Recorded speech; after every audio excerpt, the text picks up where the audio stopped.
ब्राह्मण को एक कोई नहीं करता। अच्छी बात है तो ब्राह्मण के बारे में सब बोल लेती है कि ब्राह्मण विद्वान है, बुद्धिजीवी है, सब कुछ है, लेकिन ब्राह्मण एक क्यों नहीं है, इसके बारे में कोई बात नहीं करता। शर्मा जी की नई गाड़ी आ गई, उपाध्याय जी को लगा कि यार ये कैसे आ गई, काम तो मैं भी करता हूँ, मेहनत तो मैं भी करता हूँ, शर्मा जी की गाड़ी कैसी आ गई। जबकि खुद तो ये होना चाहिए था, मिठाई का डिब्बा खुद लेके जाते कि तुमने मेहनत की, तुम्हारे गाड़ी आई, मुझे इसकी बहुत खुशी है, आओ ये मिठाई खाओ। अपनी सामाजिक एकता को बढ़ाने के लिए हमें आपसी विचारों को एक करना पड़ेगा।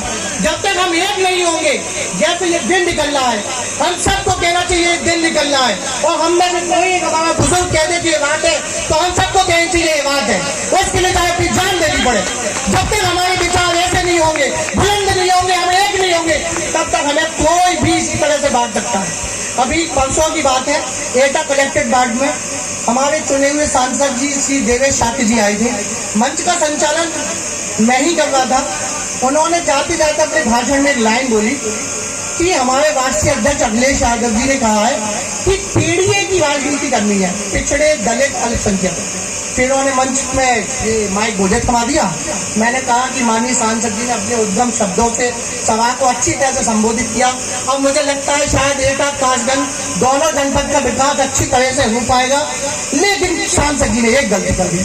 हम सवर्णों का कौन है, ब्राह्मण जाति ठाकुर का कौन है, कोई पार्टी हमारी नहीं है, हम किस पार्टी में जाए? क्या हमने वोट लेके आपको नहीं जिताया? हमने भी वोट आपको दिया था। आप केवल पीढ़ी की बात कैसे कर सकते हैं? आर्टिकल 21 की राजनीति कीजिए, धर्म लिंग जात का भेदभाव नहीं कीजिए, सबको एक साथ लेके चलिए, सबका साथ सबका विकास एक जुमला बना कर दिया है। कोई भी पार्टी हम ब्राह्मणों के बारे में सोचती है। आज हम किसी भी पार्टी में नहीं है, कोई पार्टी का कोई भी ऐसा नेता बता दो जो हम ब्राह्मणों की मदद कर सके। और इसका तरीका यही है कि हम अधिवक्ताओं को राजनीति में आना पड़ेगा। निर्दलीय चुनाव लड़िए, अपने यहाँ से चुनाव लड़िए, विधायकी का लड़िए, विधायकी का लड़िए, सांसदी का लड़िए, बिना पैसे का लड़िए, हारिए चुनाव हारिए।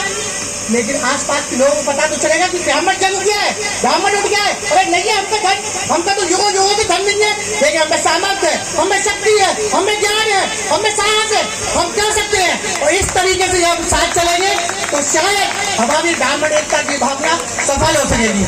इन्हीं शब्दों के साथ मैं अपनी बातों को विराम देता हूँ और सभी का एक बार फिर से धन्यवाद।